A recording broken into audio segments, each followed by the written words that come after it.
Saudações pessoal, mais um Garagem Moto no ar e hoje a gente vai contar mais uma história muito legal a bordo de um clássico da Honda nacional, que é a CBX 750F, nacional e internacional, mas um modelo que fez muita gente sonhar aqui no Brasil e agora, nos últimos anos, é uma moto extremamente colecionável e sem dúvida nenhuma voltou a fazer as pessoas sonharem. Vamos conferir.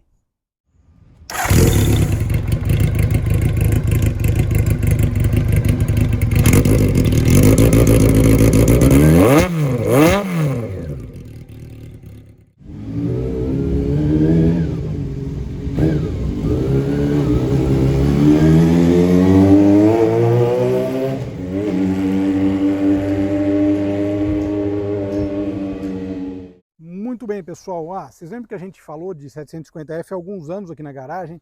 A gente gravou inclusive em outro local, mas é uma moto tão icônica, né, para o mundo duas rodas, que a gente... É sempre aquela pauta que quando aparece, se fala, pô, vale a pena gravar de novo, contar essa história de novo, e logicamente outra história de cada proprietário tem a sua história de moto, assim como dos carros, né?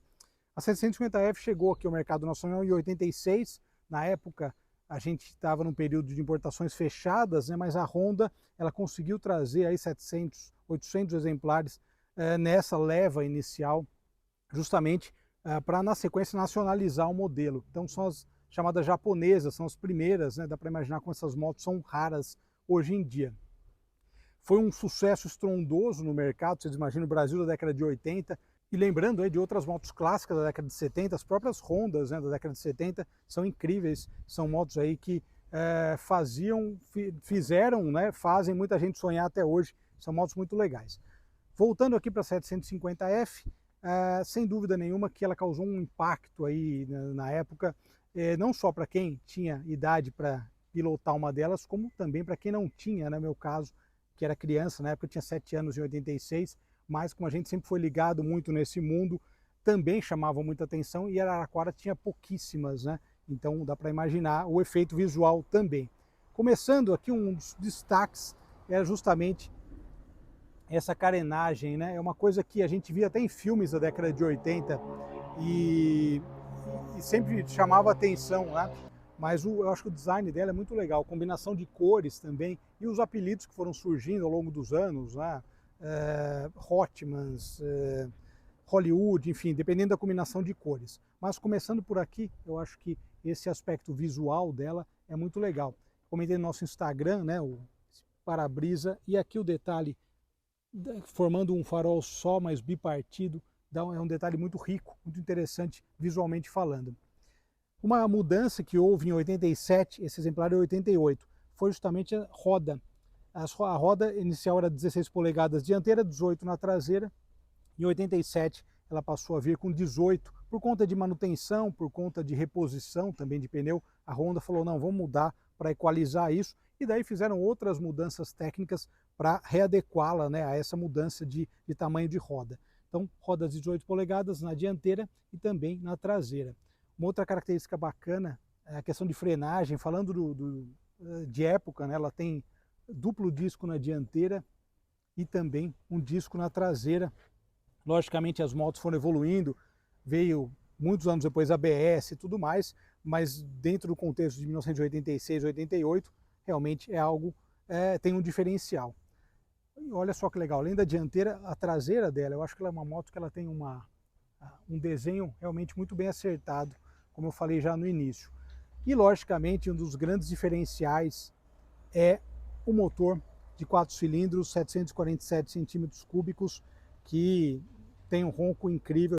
E além do ronco, né, é um desempenho para a época, para o padrão da época, era realmente fantástico. Essa moto também está com 4 em 1. A gente já vai falar com o Carlos aqui, que é o proprietário, para poder entrar em detalhes sobre isso. E fechando aqui, o detalhe do painel também. Esse painel analógico eu acho lindo demais. Até 240 km por hora, o detalhe também do contagiros ali. Aqui do lado direito, ó, marcador de combustível e também o voltímetro.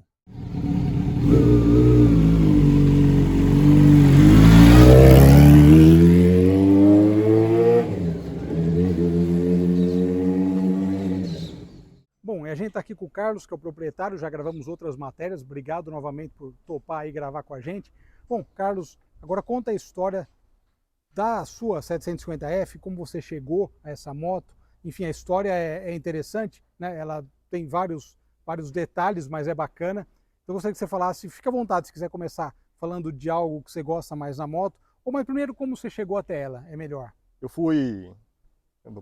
Bom dia, Belotti. Eu fui até a oficina onde eu faço manutenção de umas outras motos que eu tenho. E estava conversando com o meu mecânico, ela estava parada lá. Não é o perfil de moto que ele mexe. Estava conversando com ele, me interessei pela moto e ele comentou que a pessoa ia vender. Era do pai dela, dessa pessoa há 30 anos. Ele tinha ela desde o final da década de 80, até onde eu sei. E ela colocou o preço na moto e fiquei 15 dias no ouvido dela até conseguir comprar a moto. Tinha uma pessoa na minha frente para ver a moto. Graças a Deus ela acabou não indo. E eu comprei ela para minha coleção, né? Sim. Bom, o que mais chama a atenção na 750F? A gente estava conversando no início, você estava falando sobre a alimentação ali, sobre aquele detalhe mais técnico. Essa moto ela é refrigerada a ar e a óleo, né? Então ela tem um radiador de óleo aqui para dentro da carenagem e o óleo passa inteiro pelo quadro. Ela tem uma entrada e uma saída aqui no quadro. Então o quadro ajuda a refrigerar o óleo dela. Tanto é que quando a gente vai trocar o óleo dela, ela tem o sangrador no cárter e um em cada... A gente tira essa carenagem e tem um sangrador em cada cano do quadro para poder esgotar o óleo total dela. É uma moto excelente de andar. O equilíbrio de pilotagem dela é maravilhoso para uma moto de 35 anos. Muito rápida, muito torcuda. Extremamente estável. Uma moto deliciosa. Não tem... Mas é antes, um ícone. Antes dessa, você já teve outra 750F antigamente ou não? Não. Eu tenho outras motos, mas 750, a primeira que eu tive é essa. Fantástico. Mas é maravilhoso, é um projeto divino. Não tem o que se falar numa moto dessa. Extremamente econômica, moto com 4 carburadores, ela é rápida, ela funciona bem, motor multiválvula, 16 válvulas. Um excelente projeto da Honda. É um ícone mundial. E a questão geral de ciclística, você comentou que a posição de dirigir, né, de pilotar, melhor dizendo, na moto é muito boa, né? Sim. É uma moto que não te cansa. Você anda com ela muito e ela não te cansa. Você não fica muito apoiado sobre os punhos, né? A Honda acertou nesse projeto. E vai se tornar, daqui para frente, igual está se tornando o Gol GTS, Gol GTI, vai se tornar um sonho da rapaziada da nossa época, né? Que não tinha grana para comprar e agora consegue. Não, né? essa é uma característica muito interessante de coisas colecionáveis, né? Que geralmente vai mudando, né? Ou a pessoa teve na época e quer ter de novo, ou não teve, mas, né? Sim. E uma outra característica que a gente também, eu falei no início, do 4 em 1, né? Ela tem um escape original. Você tinha comentando que o proprietário, você comprou e tinha um monte de peças. O proprietário dessa moto, ele tinha uma paixão tão grande por ela que tudo que ele via de 750 ele ia comprando. Ele ia comprando e aguardando.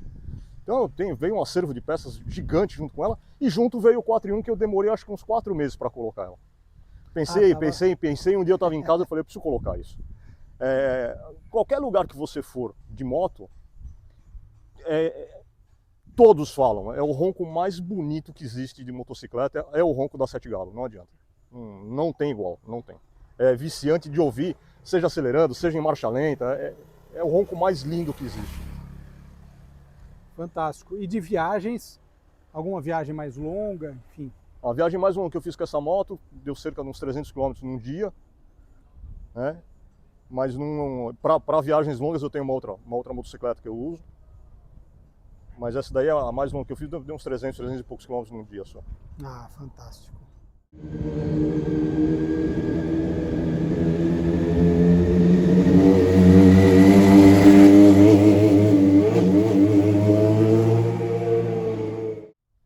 Bom, e aqui uma outra questão também que é legal, que é o que geralmente não aparece tanto nas matérias, mas vamos esmiuçar um pouquinho, fica à vontade, Ricardo, para mostrar outras coisas legais que ela tem. Grande parte da dirigibilidade dela, de ser tão boa, tão certa de andar, é o fato da regulagem das suspensões, né? Então ela tem aqui na dianteira dela, dentro das bengalas, ela tem os dois bicos de ar, né? Tanto na bengala direita como na esquerda, onde você calibra a suspensão dianteira. Esse aí você vai num posto, por exemplo, de combustível e calibra direto. Se eu não me engano, são 6 libras, é bem sensível, né? E o legal, quando você vai calibrando, você vê as bengalas mexendo, é muito bacana. E daí a suspensão fica mais dura? Você regula para ficar mais dura, mais macia, né? Ela tem uma regulagem padrão e aí depois você faz o seu ajuste fino, né? Então, tanto na bengala direita como na bengala esquerda. Essa moto já vem com embreagem hidráulica, o que deixa ela bem macia também, né? E também tem a regulagem na suspensão traseira. Também tem o bico de regulagem da suspensão traseira aqui. Pô, que interessante. Que você regula o ProLink da mesma maneira da dianteira. Ah, fantástico. Então, Né? daí você consegue deixar ela mais equilibrada Sim. ou mais dura, dependendo que você vai sair, se tiver mais curva ou não. Sim, né? Além disso, ela tem uma caixa de ferramentas aqui, né? Aqui dentro ela vem um compartimento com as ferramentas originais da moto. Pô, fantástico. E tem vou colocar de volta aqui.